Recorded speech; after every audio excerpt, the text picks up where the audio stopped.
Ahoy! Welcome to this week's wrap-up.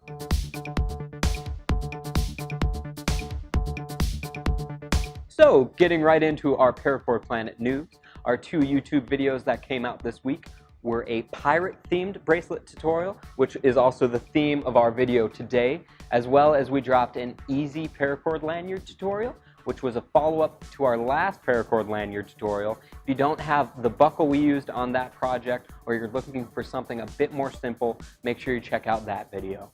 And just a reminder to our YouTube viewers, we do have a coupon code YouTube that you can use at checkout at paracordplanet.com to take 15% off your first order. Our Paracord blog this week was all about our Paracorner, which consists of our Facebook group, our forum, as well as all of our photo and video tutorials we have available on our website.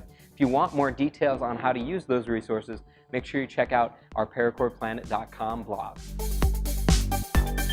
Our Paracord highlight this week comes from Twitter user @OregonRepair, who mods and repairs retro gaming consoles and accessories. He fixed up an old GameCube controller with some of our Paracord. It looks incredibly cool. Make sure to go check out his Twitter profile for all of the projects he's working on. Our Paracord spotlight this week is on Surf City Paracord, who makes incredible bug-out frag survival kits, as well as awesome models and other things out of Paracord. Make sure to check him out on Instagram, as well as at his website, surfcityparacord.com.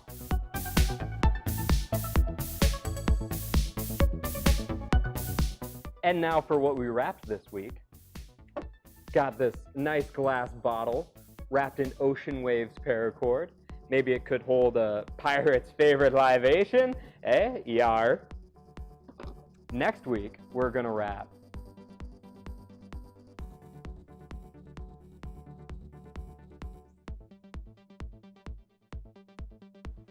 this throne. Maybe play a game with it, Game of Thrones. We're doing Game of Thrones.